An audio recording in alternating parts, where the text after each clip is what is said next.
My name is Beatriz, and I will be guiding you through my poster, Marker Discovery in the Large. This work is based on a published paper with the DOI and the QR code shown here on the right, so if you're interested in the details, feel free to either check it out or contact me. Genetic markers are regions that can be used to identify a given organism or strain. Since a good marker is present across all individuals of a given organism but absent from all others, this can be used to track pathogenic outbreaks. But finding good markers, especially on a large scale, can be relatively tricky. A few years ago, a bioinformatics group in Plön developed a program called FIR to find unique regions in targets that are absent from their closest relatives. This program uses suffix array to calculate matches length between targets and neighbors with the aim of finding and subtracting homologous regions between both. The original version of FIR had, however, two main challenges: high memory usage, since the suffix array indexed one target sequence and all neighbor sequences together, and it required manual input curation, where the user had to define target and neighbor sets, something that is not only time consuming but error prone.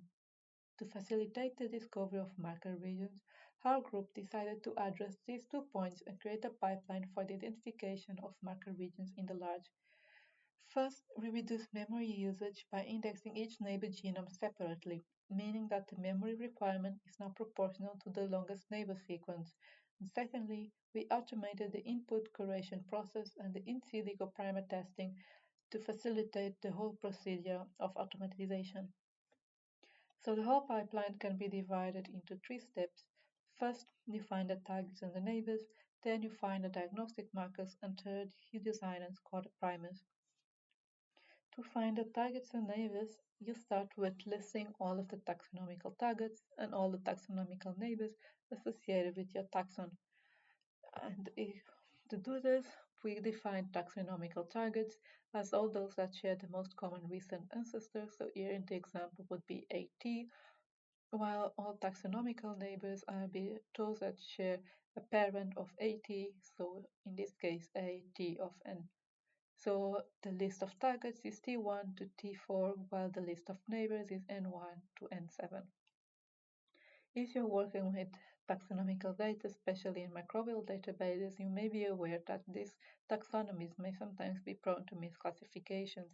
To avoid this, we infer a phylogenetic tree of all of the obtained data with the aim of detecting the target clade, where the target clade is a monophyletic clade that consists of the maximum amount of targets and the minimum amount of neighbors.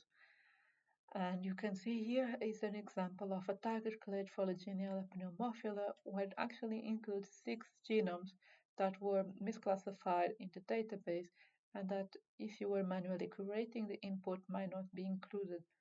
So this step explains how important it is to have a way to do this automatically, not only to obtain the list of all associated targets, but also to make sure that they are grouped together with their closest phylogenetic relatives.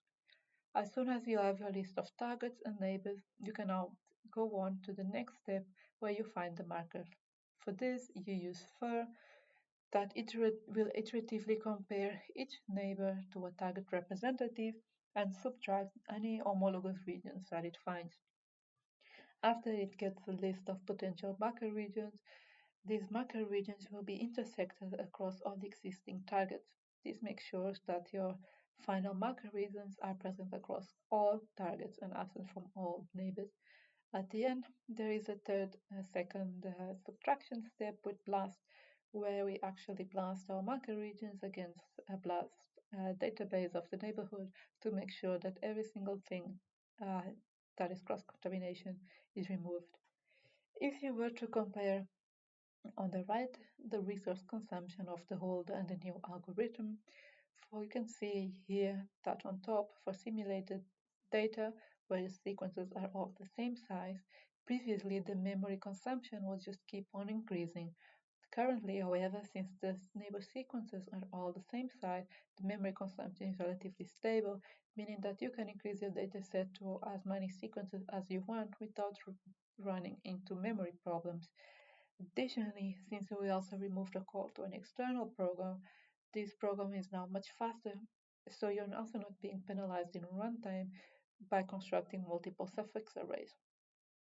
So now that you have your marker regions, all that we need to do is to convert them into primers using primer tree. After we pick the best primer that has been found or designed with primer tree, and we evaluate the sensitivity and specificity in two different levels.